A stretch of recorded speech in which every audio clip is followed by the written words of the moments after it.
예수 그리스도의 이름으로 기도드립니다. 아멘. 히브리서 6번째 말씀 전하도록 하겠습니다. 우리에게 있는 대제사장이란 제목으로 말씀 전할 텐데, 히브리서이죠. 믿음의 책으로 알려져 있습니다. 믿음이 특별히 흔들리고 다시 이전의 삶으로 돌아가려는 유대인들을 향한 믿음의 권면을 가득 담은 내용이 히브리서입니다. 우리가 아는 대로 믿음이라고 하는 것은요, 하나님의 선물이죠. 에베소서 2장 8절에 사도 바울이 이렇게 말하지 않습니까?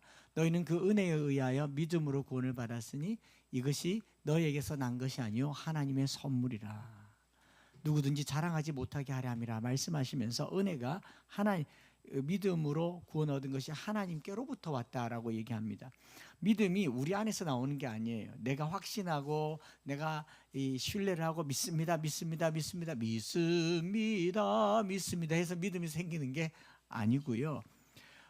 믿음은 하나님께서 은혜로 주시는 선물이고, 그 선물이 내게 다가오면 그게 믿음이 되는 거죠. 그래서 다른 표현으로 하면 성령의 은혜로 믿음을 갖게 된다라는 것은 성령께서 이런 믿음이라고 하는 실체를 내게 툭 던져주시는 게 아니라 하나님이 누구이신지, 예수 그리스도가 누구이신지를 계속 깨닫게 해주시죠.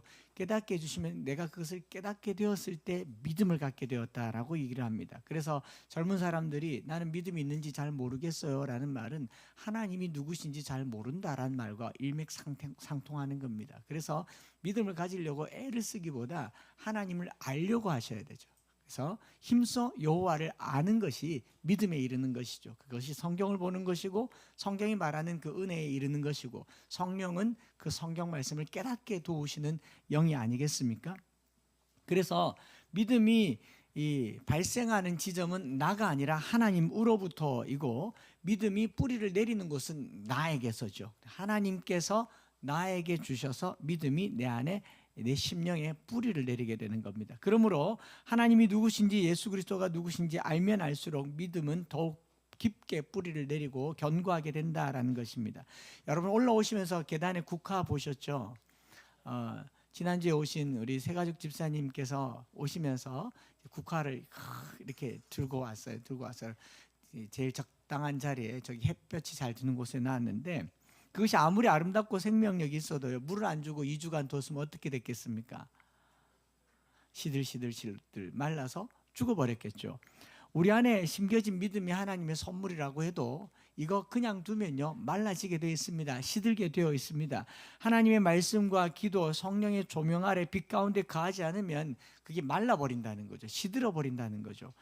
성경, 특별히 히브리서는 그렇게 흔들리는 사람들의 믿음을 굳게 하기 위해서 예수 그리스도가 누구신지, 또 유대인들의 관점에서 가장 정확하게 보여주면서 믿음이 흔들리지 말라라고 하는 내용이 바로 히브리서의 내용입니다. 그렇기 때문에 히브리서에서 자주 등장하는 명령어가 뭐냐면은 끝까지 견고히 잡으라, 바라보라, 굳게 잡으라, 이런 표현들을 많이 쓰죠. 나아가자, 이런 표현들도 많이 씁니다.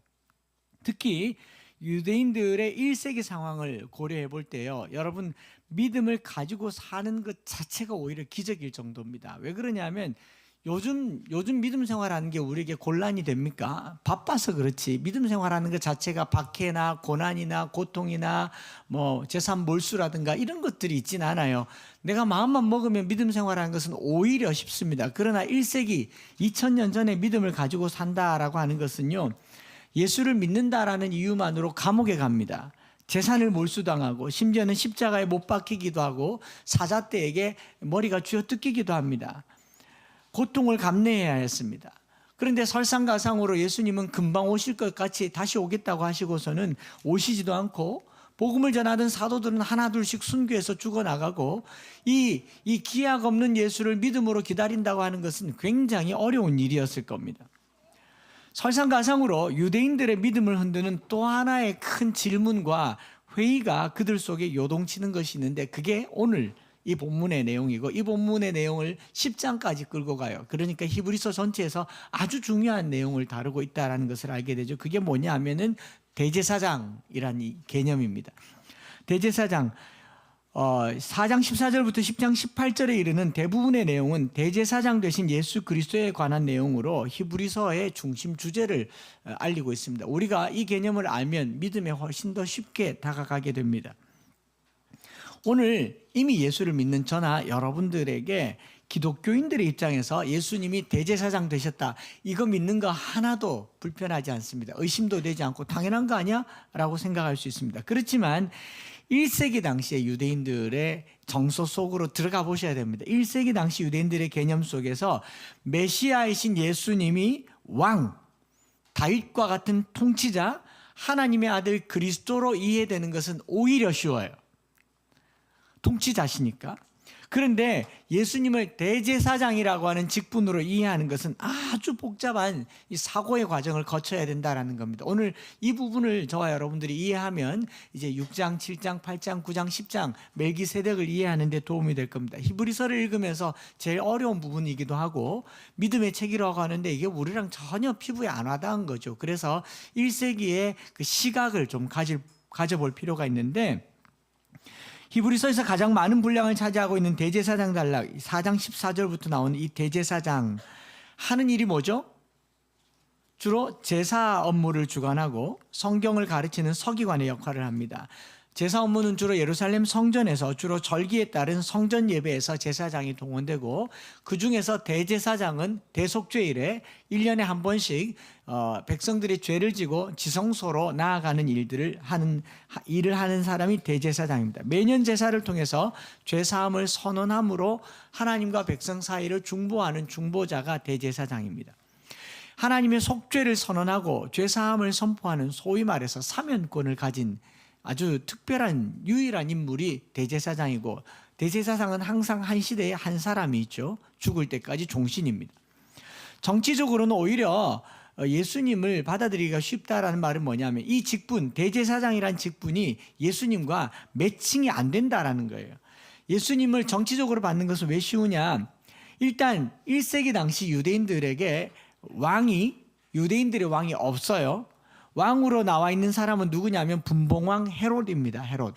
헤로디아라고 하는 헤롯은 유다 지파의 가문 다윗의 후손이 아닙니다. 이둠의 사람이에요. 에돔 사람입니다. 에돔 사람인데 로마 황제의 인허를 받아서 분봉왕, 거기 지역의 지역왕으로 등극해 있는, 이스라엘 백성들은 로마도 싫지만 헤롯도 싫은 그 참 왕을 기다릴 수밖에 없는, 정치적 지도자를 기다릴 수밖에 없는 상황이에요. 그래서 유대인들은 헤롯 가문의 통치를 달가워하지 않았습니다. 그래서 다윗의 자손 예수 그리스도를 메시아로 받는 데는 아주 문제가 없습니다. 혈통적으로 무리가 없어요. 이씨조선이지 않습니까? 다윗의 후손, 유다 지파 다윗의 후손 예수 그리스도니까 메시아이십니다. 그리고 그분이 자기가 자기를 말할 때 하나님 나라의 이야기를 얘기했고 하나님의 통치를 얘기합니다. 그런가 하면 오병이어로 5,000명을 먹였어요. 그들의 먹거리를 해결해 주셨습니다. 무리를 걸으셨어요. 풍랑을 잠잠케 하셨습니다. 병자들을 고치셨어요. 지도자로 손색이 없는 면모를 갖추신 분이 예수님이셨습니다. 특별히 셀롯 당원인 가룟 유다 같은 사람들은 이야, 이분이 메시아다, 이분이 우리를 이 로마로부터, 헤롯으로부터 우리를 건질 구세주다라는 생각을 했을 겁니다. 이 모든 것은 정치적인 이야기였습니다. 그런데 이 예수님을 가장 불편하게 여겼던 1세기 당시의 사람들은 누구였습니까? 제사장, 서기관, 바리새인, 사두개인들, 소위 말해서 종교 지도자였습니다. 예수님을 정치 지도자로 인식을 했는데 종교 지도자들은 왜 싫어했느냐? 표면적으로는 시기하고 질투했다라고 말하지만 속을 들여다보면 미묘한 이해의 차이가 있었더라고요. 어떤 차이가 있었냐면, 유대인들 사이에서 예수님에 대한 기대는 출생 때부터 왕이 됨에 될 상, 내가 왕이 될 상인가? 그렇다. 그랬던 겁니다. 왜? 보세요. 예수님이 탄생할 때 천사들의 계시가 있었습니다. 동방에서 박사들이 별을 따라왔어요. 헤롯 왕에게 왕을 찾는다고 했습니다. 헤롯 왕궁에 난리가 났어요. 아니, 나 말고 누가 또 왕이 있단 말이냐? 조사를 해봤더니 구약에 예언한 그 유다의 후손 다윗의 자손 예수가 낫다라는 말이 들리는 겁니다. 그래서 그 시점을 기점으로 해서 그 시대에 태어난 모든 남자아이들을 다 대량 학살하기까지 않습니까? 예수님의 탄생은 탄생 시부터 헤롯의 정권을 흔드는 아주 위태로운 존재였어요. 정치적으로. 그러니까 예수님은 정치적으로 왕으로 받아들이기에 아주 좋은 스펙을 가지고 있는 거죠. 동방의 박사들이 또는 천사들이, 구약의 예언들이 모든 것이 당시의 분봉왕 헤롯에게 위기였던 요소가 되는 게 바로 예수님의 성탄절날 우리가 예수님을 환영하는 것은 1세기 당시의 성탄은요, 정치적인 이슈가 훨씬 더 컸습니다. 그런데 예수님께서 공생애를 시작하시는데 사역하시는 장소를 보니까 하나님 나라가 가까이 왔다라고 말씀하시면서 사역하는 장소, 온 백성들이 하나님 나라를 기대합니다. 로마를 쫓아내고 헤롯 왕을 쫓아내고 이제 이스라엘 신정국가를 기대하는데 예수님께서 사역하는 곳이, 주로 사역하시던 곳이 어디였습니까? 회당인 거죠. 회당. 아니, 지금 예수님께서 헤롯의 궁에 가서 거기가 내 자리다, 물러가라, 탄핵하자 이래야 되지 않습니까? 그리고 빌라도 총독이 뜰에 가서 총독 물러가라, 여기는 하나님의 땅이다 라고 해야 되지 않습니까? 근데 예수님께서 자꾸 회당에서 사역하세요. 그리고 갈릴리에, 가나에, 또 뭐 이렇게 시골에 있는 회당에서 많이 가고, 예루살렘은 1년에 한 3년 동안 한 3-4번 정도밖에 가지 않았단 말이죠. 이게 어떤 그림인가 하면, 오늘날로 치면 대통령 되겠다고 하는 사람이 교회에서 성경 가르치면서 자기가 메시아라고 말하는 거하고 똑같은 거예요. 이미지가. 자기가 대통령 출마하겠다고 하면서 매일 교회 가서 성경 가르치는 거죠. 그럼 됩니까? 제가 목사인데 저는 제 꿈은 대통령입니다 그러면서 계속 이것만 하고 있으면, 여기서 설교만 하고 있으면 어떡하겠어요? 여러분들은 제게 와서 말해야 되겠죠. 출마를 하세요. 그러지 않습니까? 다윗의 자손이면 왕의 행보를 해야 되는데 자꾸 회당에 와서 모세의 글을 얘기하고 이사야의 글을 읽으면서 내가 그라고 얘기하고 성경을 해석하고 하나님 나라를 설명하는데, 이 말을 듣는 사람들 중에 제일 불편한 사람들이 누구냐면 이것을 똑같이 가르치는 제사장들이었던 거죠. 너무 불편했습니다. 근데 그 가르침이 너무 또 완벽했어요. 자기들이 치부를 다 드러냅니다. 그러던 어느 날 예수님께서 병자를 고치시는데 막 안식일을 고쳐요. 율법을 어기면서 고쳐요. 저 뭐지? 이런 생각이 들었습니다. 그런데 예수님께서 한 걸음 더 나아갔습니다. 소위 오버하셨어요.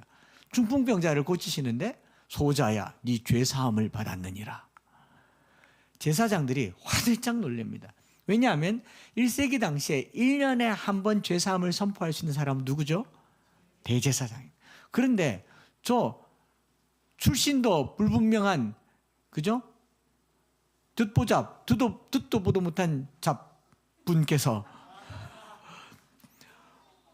그분께서 그냥 와서 그냥 죄사함을 선언하니까 예수님 뭐라 그래요? 죄사함을 선언하는 것과 병자를 낫게 하는 것 중에 어느 게 더 쉽겠느냐?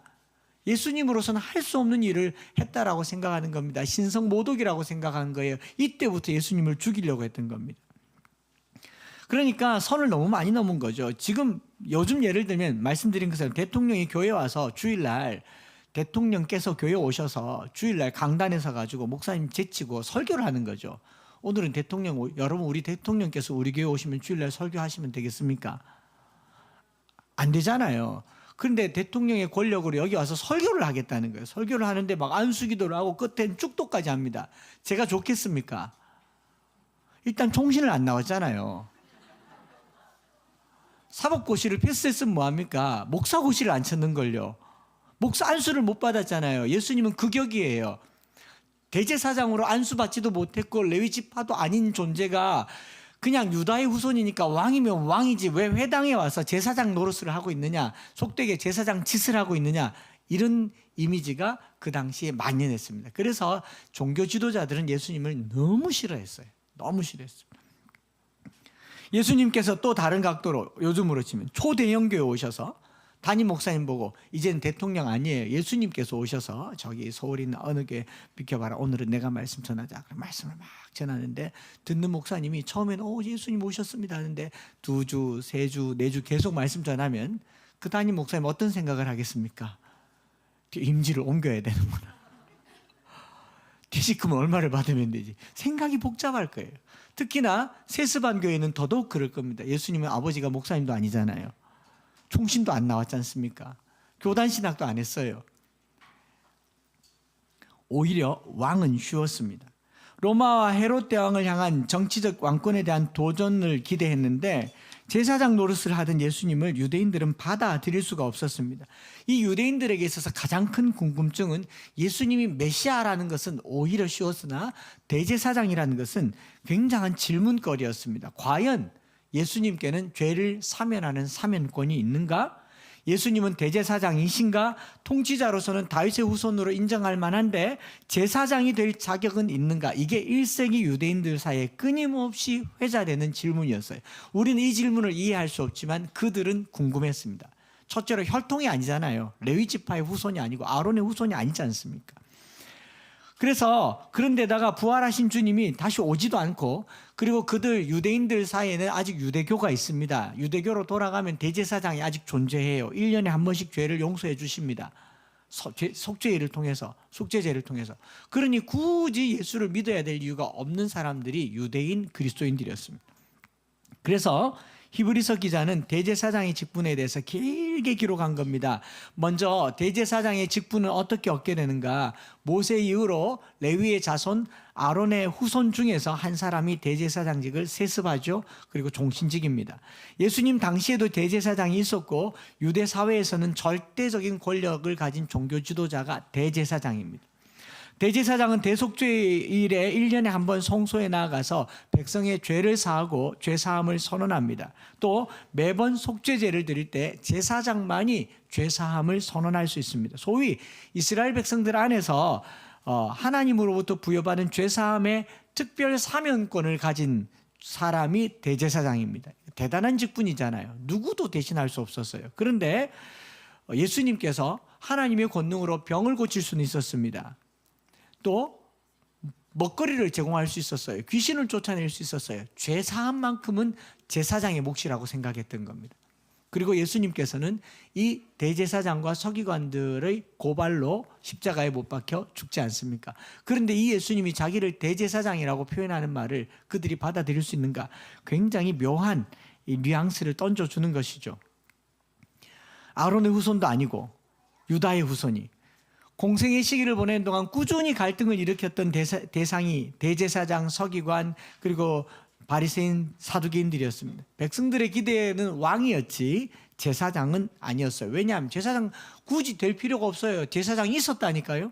제사장이 있었으니까 왕만 있으면 돼요. 다윗이 왕이 되면 그에게는 사독계열의 제사장들이 있었지 않습니까? 똑같습니다. 예수님은 제사장이 될 필요가 없었어요. 그런데 왜 예수님을 제사장이라고 불러야 하는가? 오늘 우리가 이걸 아셔야 됩니다. 예수님은 우리의 왕이십니다. 우리를 다스리셔요. 그런데 제사장이세요. 이게 무슨 말이냐? 제사장이 하는 일을 좀 살펴보려고 하는 겁니다.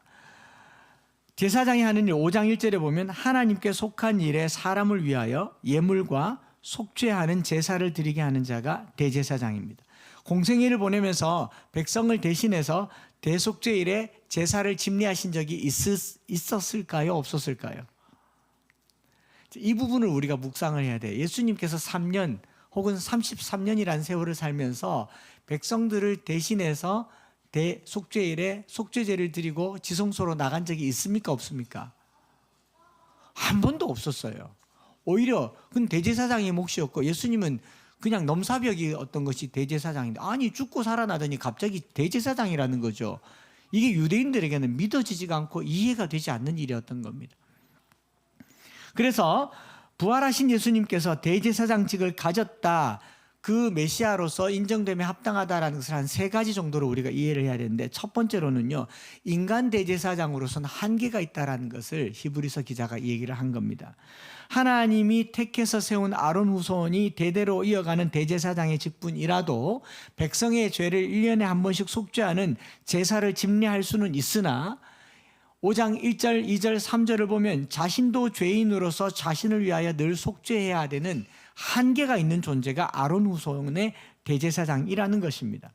그러나 예수님께서는 죽음에서 살아나셨고 자신은 죄가 없으신 분으로 스스로 죄가 없기 때문에 우리 죄를 용서할 특권을 본질적으로 가지신 분이 예수님이시다라는 겁니다.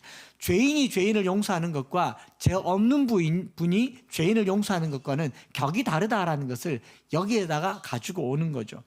그럼에도 불구하고 유대인들이 갖는 이 궁금증은 뭐냐면 혈통 부분이에요. 혈통 부분, 출신 부분이라는 것. 예수님은 유다의 후손인데 어떻게 레위의 후손도 아닌데 대제사장이 될 수 있는가? 이게 계속 궁금했어요. 레위, 아론의 후손이어야 되잖아요. 근데 어떻게 다윗의 후손이 대제사장직을 겸직할 수 있는가? 우리는 쉽게 예수님은 선지자고 제사장이고 그리고 왕이다라는 이 삼종직을 쉽게도 받아들이지만 유대인들은 이걸 받아들이기가 쉽지 않았다라고. 그래서 여기서 대제사장직이 혈통을 뛰어넘어서 하나님에 의해서 임명된 신적 직분이다라는 것을 말하려고 가지고 온 사람이 누구냐면 멜기세덱입니다. 그 세덱은 오래됐는데 아직도 세덱이에요.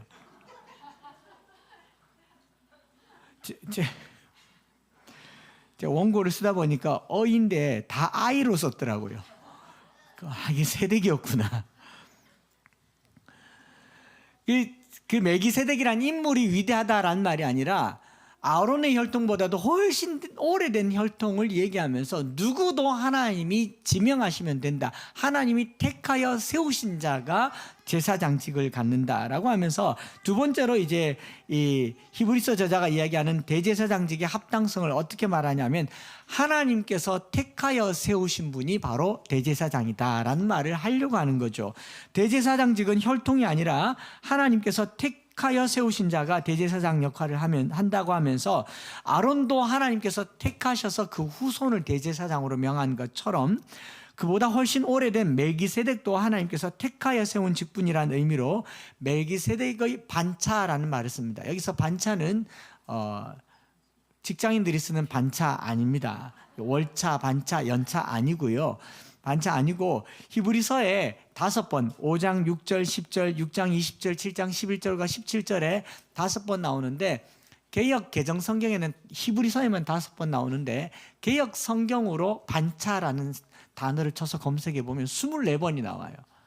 24번이 다 역대기서에 나옵니다. 역대기서에 계보, 계통, 직분이라는 이름으로 나오고 시편 110편에도 이렇게 나오는데 개역 개정 성경에서는요 히브리서에만 반차라고 썼고 원문상으로는 24번 나오는 게 반차라는 말인데 주로 반차라는 말은 그룹으로 나누어 계열을 따라 이어간다라는 말입니다.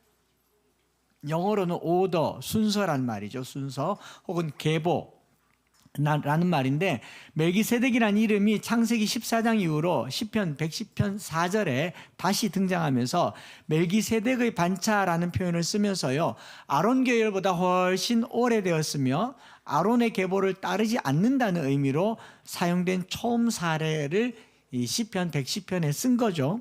그것을 히브리서 5장 6절에서 다시 인용한 겁니다. 뭐라고 했습니까?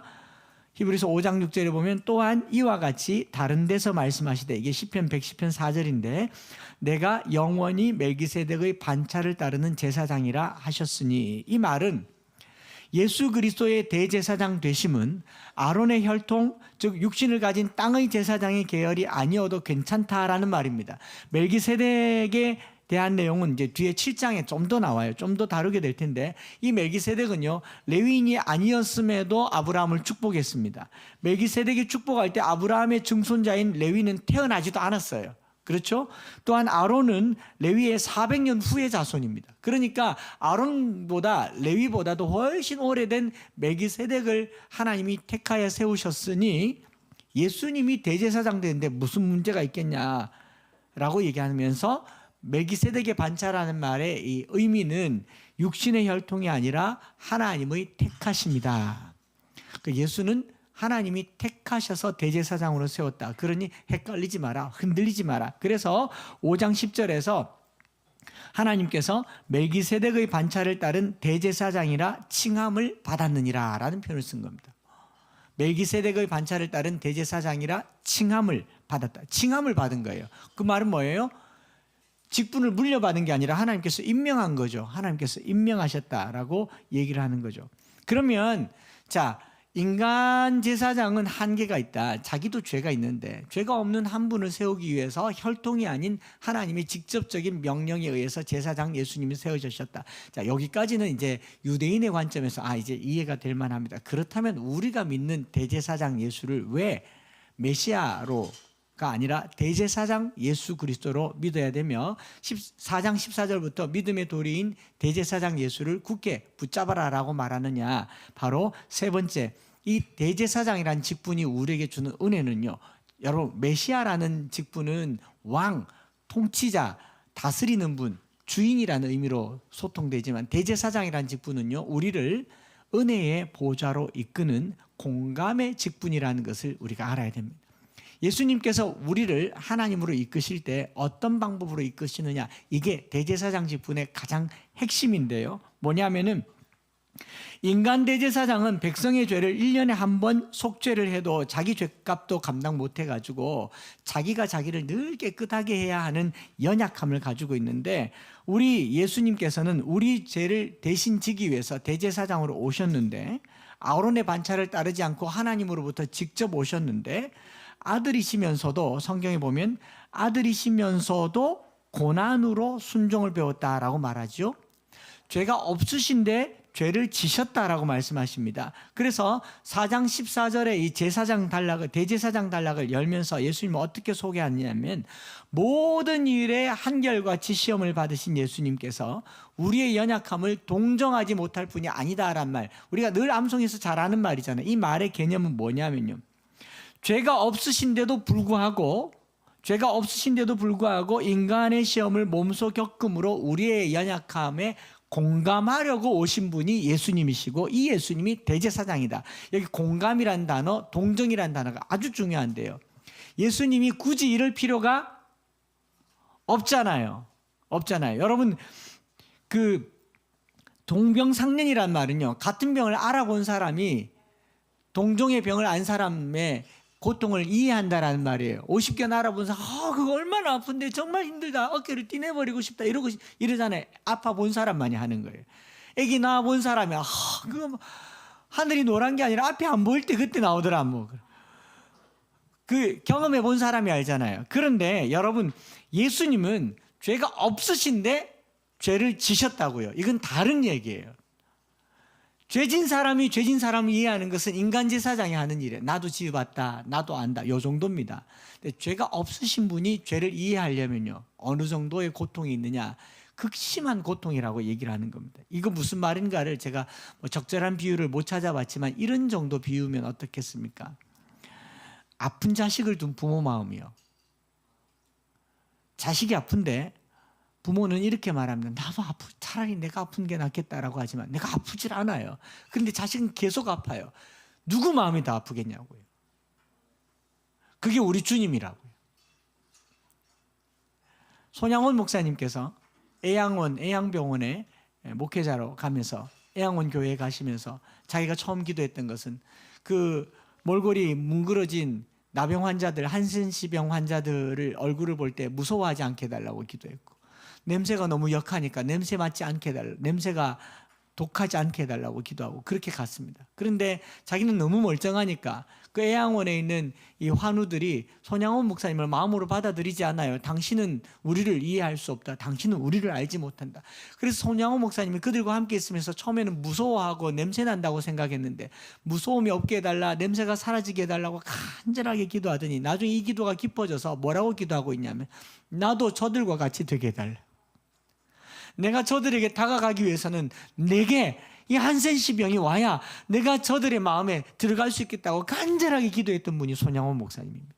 그 마음에 어떤 마음을 느낄 수 있냐면, 죄 없으신 예수님께서 우리에게 다가오시려고, 죄가 없으신데 스스로 죄를 지려고 이 세상에 오신 분이 우리 예수님이라고요.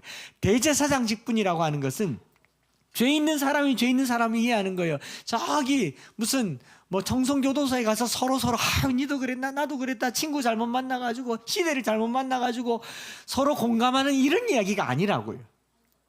죄가 하나도 없으신 예수님께서 그들 속으로 들어오셔서 죄를 이해하려고 무단히도 애를 쓰신 분이 우리 예수님이시다라는 것. 이게 훨씬 더 고통스러운 일인 겁니다. 그래서 4장 17절에 은혜의 보좌라는 표현을, 4장 16절에 은혜의 보좌라는 표현을 쓰는 거예요. 여러분, 은혜의 보좌라는 말이 어떤 말이냐면요, 대제사장이 1년에 한 번씩 속죄의 일에 들어갈 때 들어가는 곳이 시은소, 지성소 안에 은혜의 보좌인데 멀시 시트라고 하죠. 멀시 시트. 이 은혜의 보좌는 어떻게 만들어졌습니까? 밑에 조그마한 상자가 있습니다. 언약궤라고 하죠. 언약궤 안에 뭐가 들어있죠? 언약궤 안에 아론의 쌍난 지팡이, 그리고 만나 항아리, 십계명 돌판이 있습니다. 이게 뭐예요? 여기에 은혜가 있습니까? 아론의 쌍난 지팡이 왜 싹이 났습니까? 이스라엘 백성들이 아론의 지도력을 불신하고 나 아론 못 믿겠다, 아론만 지도자로 세우지 말고 나도 하겠다, 그 교만하고 오만방자하던 사람들 앞에 마른 막대에서 싹이 났던 것을 거기다 놔뒀어요. 이스라엘 백성들이 이거 보고 있으면 부끄러워요. 만나를 담은 항아리요, 하나님께서 매일 먹을 것을 줄 거니까 비축하지 마라, 쟁여두지 마라, 내일 먹을 것은 내일 있다라고 말했지만 불순종하던 이스라엘 백성들이 불안해서 막 모았잖아요. 그게 모은 게 너무 냄새가 나서 음식 쓰레기 때문에 그 이스라엘 광야 생활이 엉망진창이 될 때 이 만나는 내가 은혜로 주는 것이다라는 의미로 만나를 담은 항아리. 십계명 돌판은요, 초판입니까? 재판입니까? 초판은 왜 깨졌습니까? 금송아지 섬기다가 깨졌지 않습니까? 모세가 내려오다 자빠졌습니까? 너무 흥분해가지고 깨뜨려 버렸잖아요. 왜요?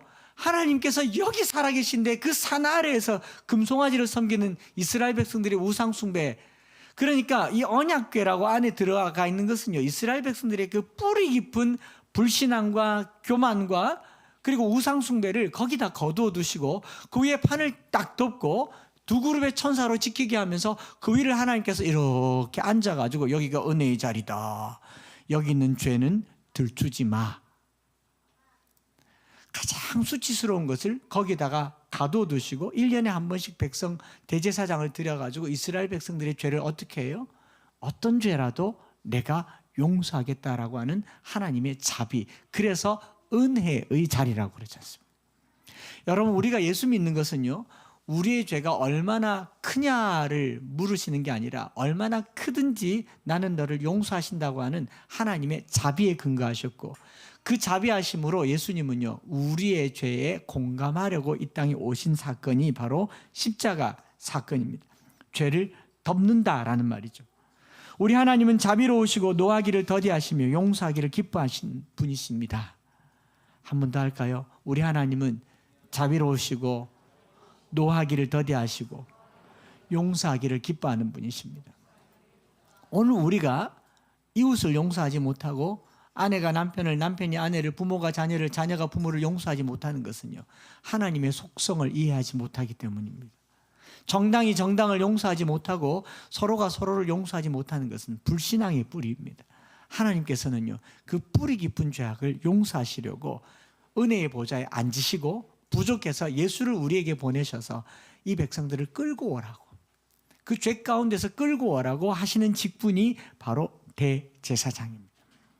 그래서 4장 14절에 그러므로 우리에게 있는 큰 대제사장이 계시니 승천하시니 곧 하나님의 아들 예수시라 우리가 믿는 도리를 굳게 잡을지어다. 이 말이 오늘의 결론이에요. 굳게 잡을지어다. 한번 따라합시다. 굳게 잡을지어다. 이 크라테오라는 말은 신약에 47번 기록되어 있는데 굳게 잡다란 말이 이게 용례에 따라서 좀 다르게 쓰이는데, 예수님께서 사용하실 때요, 예수님이 베드로의 장모가 열병이 났을 때 그 장모에게 가서 마가복음 1장 31절에 장모를 일으킬 때 나아가서 그의 손을 잡아 일으키시니 열병이 떠나가고 여자가 그들에게 수종드니라. 이 마가복음 1장 31절에 이렇게 되어 있습니다. 이게 크라테오, 예수님께서 병자를 잡아 일으키실 때 벌떡 잡아 일으키는 것, 이걸 크라테오라고 합니다. 또는 마가복음 9장 27절에 예수께서 그 손을 잡아 일으키시니 이에 일어서니라. 귀신 들린 아이가 귀신이 쫓겨나가고 죽은 자 같이 되었을 때 예수께서 잡아 일으키시는, 그냥 이렇게 부드럽게 일어나, 이리 와, 이게 아니라 잡아서 벌떡 일으키시는 거예요. 이걸 크라테오라고 해요. 그런데 이게 다른 용례로 어떻게 쓰이냐면 사도행전 3장 11절에 안진뱅이가 일어나서 걷게 되고 뛰게 된 다음에 너무 기가 막히고 신비로워서 베드로와 요한을 붙잡았다. 클링이라는 말을 씁니다. 붙잡았다, 붙쫓았다라는 말을 쓰는데 이거는 이렇게 매달리는 거예요. 어떤 개념이냐? 위에서 잡을 때는 끌어올리는 거고 밑에서 잡을 때는 매달리는 거예요. 예수님을 굳게 잡으라라는 말은 뭐냐면 예수님께서 우리를 끌어올려 주시니 너희는 그것을 굳게 잡으라. 할렐루야. 이게 대제사장 직분입니다. 대제사장 직분은요, 우리가 아무리 죄가 많아도, 우리가 아무리 연약해도, 우리가 이 땅에 살면서 해결할 수 없는 죄의 문제를 가지고 있더라도 그 은혜의 보좌에 우리를 이끌려고 우리에게 오셔서 우리를 잡아 당기시니 우리는 그 손을 굳게 잡아라. 이게 믿음입니다. 믿음 가지시기 바랍니다. 우리가 좀 흔들릴 수 있어요. 신앙생활 하다가 죄에 넘어질 수 있고 삶에 무너질 수 있고 이리저리 갈등할 수 있지만 주님은 오늘도 우리를 잡아서, 죽은 자 같은 우리를 잡아서 벌떡 일으키시려고 오신 분이 대제사장이십니다. 우리는 뭐 하면 됩니까? 매달립시다. 이렇게 매달리는 거예요. 예수님을 꼭 잡으시기 바랍니다. 이게 잡아 일으킨다란 말이에요. 우리가 이 공감하신다라는 이 말 때문에 오늘 공감하시네라는 찬양을 드릴 텐데, 이 찬양 드리면서요, 예수님을 굳게 한번 잡아봤으면 좋겠어요. 이 가사 보면은 혼자서만 세상을 사는 듯이 주가 멀어 보이기만 할 때, 우리의 죄는 우리와 하나님을 멀게 합니다. 그래서 하나님께서 예수를 보내셔서 죄도 없으신데 죄 있는 우리에게 오셔서 우리에게 오셨던 그 주님을 바라보라 그래요. 붙잡으라 그래요. 주님이 우리의 아픈 마음을 뭐라고 하십니까? 동정하지 못하실 자가 아니요 안다라고 합니다. 주님이 죄도 없으신데 우리의 마음을 이해하려고 부단히 그 손양원 목사님처럼 나도 저들처럼 되게 해달라고, 나도 저들처럼 되게 해달라고 오신 분이 예수님이세요. 지난주에 말씀 암송학교, 성경 암송학교 마치면서 모닝 암송 중에 주님께서 주신 은혜 중에 이런 표현들이 있더라고요. 마태복음 11장 28절부터 30절에 수고하고 무거운 짐진 자들아 다 내게로 오라. 내가 너희를 쉬게 하리라.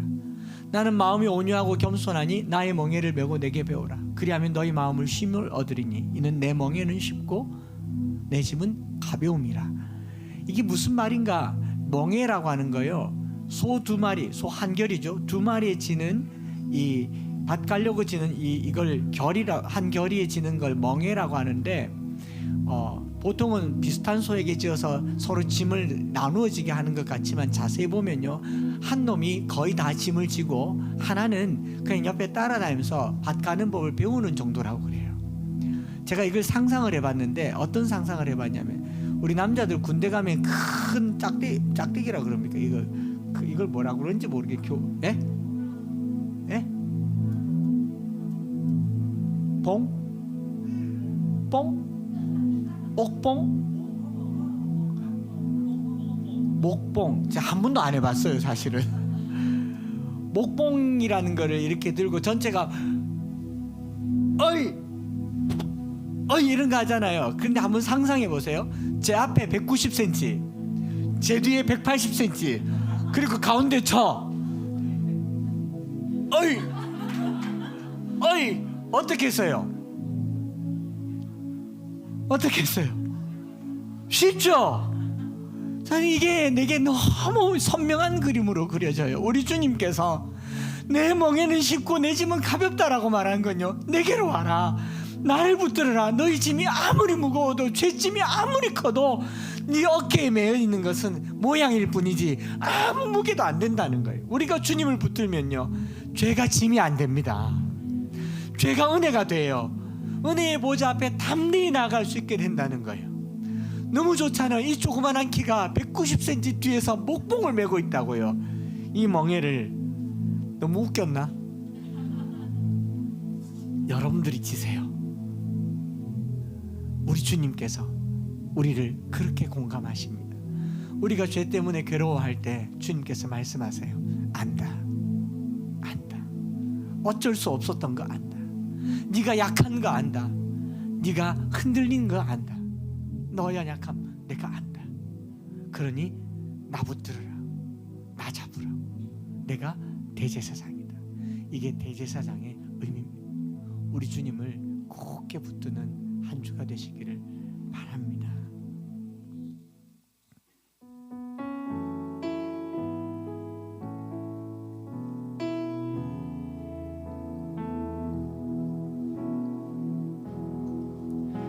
혼자서만 세상을 사는 듯이 주가 멀어 보이기만 할 때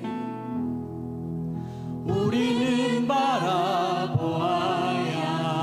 하네.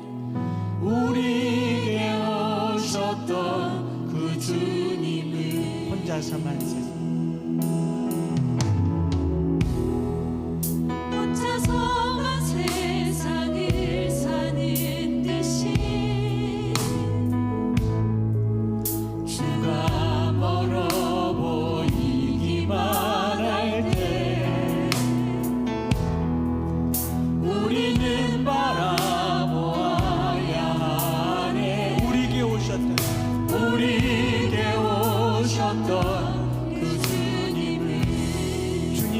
아픈 마음 아십니까? 주님이 우리의 아픈 마음을 아시네. 가까이서 우리의 아픔에 공감하시네. 우리 가운데 찾아오셨던 그 주님이 우리의 모든 상황에 공감하시네.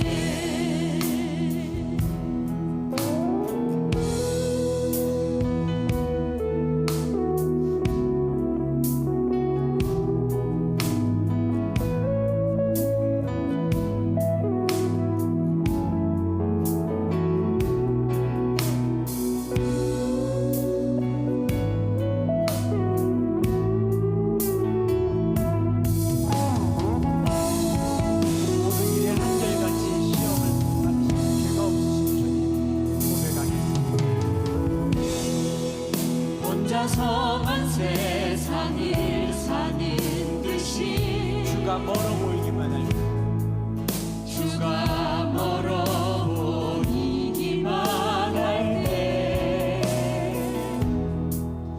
우리는 바라보아야 하네. 우리에게 오셨던 그 주님 굳게 붙드십시다.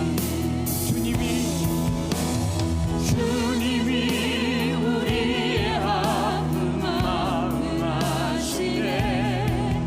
가까이서 우리의 아픔에 공감하시네. 우리 가운데 찾아오셨던 그 주님이 우리의 모든 상황에 공감하시네. 주님이 우리의 아픈 마음을 주님이 우리의 아픈 마음을 아시네. 가까이서 우리의 아픔에 공감하시네.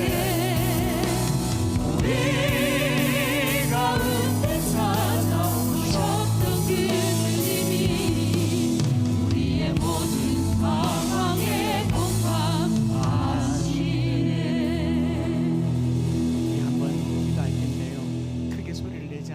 우리에게 큰 대제사장이 어떤 분이신가? 하나님의 아들 예수신데 우리가 믿는 도리를 굳게 잡을 때 주님은 우리 손을 자는 자를 깨우듯이 벌떡 잡아 일으킬 겁니다. 그 주님이요 우리 연약함을 동정하지 못하시리가 아니요 모든 일에 우리와 같이 시험을 받으시니로되 죄가 없으시니라.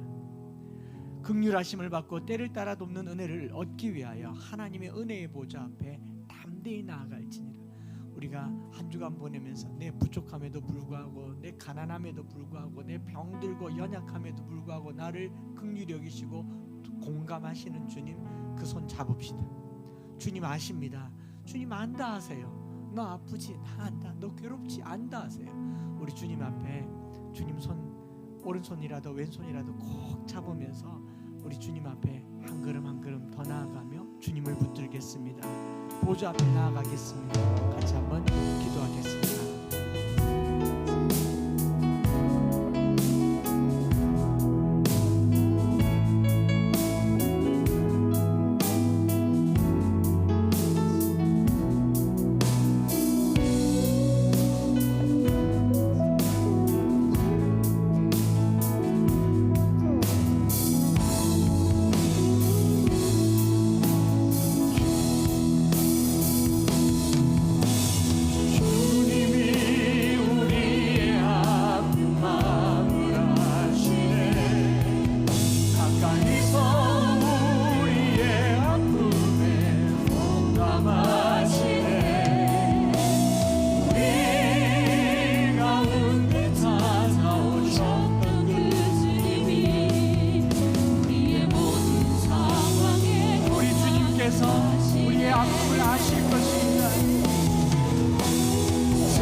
주님, 때로는 너무 아프고 힘들어서 누가 내 아픔을 알까? 누가 나를 이해해 줄 수 있을까? 저 인간 대제사장은 자기의 직분을 가지고 있지만 나의 삶을 알까? 그는 나를 온전하게 할 수 있을까 고민하던 그 시대에 주님께서 대제사장직을 받으심으로 우리의 연약함에 오셔서 죄가 없으시면서도 죄를 지시고 고통을 모르셔도 될 뿐이 극심한 고통으로 눈물의 기도를 들으시며 스스로 겸손해지고 낮아지셔서 우리 곁에 오신 주님, 참 대제사장 되신 주님을 굳게 붙들게 하여 주옵소서. 오늘 우리의 마음을 누구보다도 무엇보다도 아시고 안다 하시며 공감하시고 동정하시고 긍휼히 여기시는 주님, 우리의 손을 꼭 붙잡고 크라테오 붙잡고 하나님의 은혜의 보좌 앞으로 이끄시는 주님, 이제 우리도 잡은 손 놓지 말게 하여 주옵소서. 굳게 잡게 하여 주옵소서. 때로 죄 때문에 흔들리고 삶의 무게에 흔들리고 바빠서 흔들릴 때 다시 한번 믿음의 줄을 굳게 잡고 예수님을 따라 나서는 우리의 걸음들이 다 되게 하여 주시옵소서. 오늘 말씀 붙들고 믿음에 굳게 서기를 원하는 사랑하는 형제자매들, 주님 앞에 예물 드리며 감사를 드리며 10의 1조를 드리며 선교를 생각하고 또 이웃을 생각하며 비전을 생각하여 드려진 예물들 가운데 우리의 믿음이 더 견고히 서게 하시고 우리의 삶이 물질에 흔들리지 않게 하시며 관계에 흔들리지 않게 하시며 내일의 직장 생활에 흔들리지 않도록 주님 우리를 잡아 주시옵소서. 구주 예수 그리스도의 크신 은혜와 아버지 하나님의 변함없으신 사랑하심과 성령 하나님 위로 교통 충만 역사하심이 오늘 우리를 붙드시고 우리에게 붙들으라 하시며 우리를 동정하시고 공감하시며 하나님의 은혜의 보좌 앞으로 이끄시는 주님 앞에 그 손 붙들고 살겠습니다. 놓지 않고 살겠습니다. 마음에 다짐하는 사랑하는 모든 형제자매들 머리 위에 이제로부터 영원토록 함께 있을지어다. 아멘.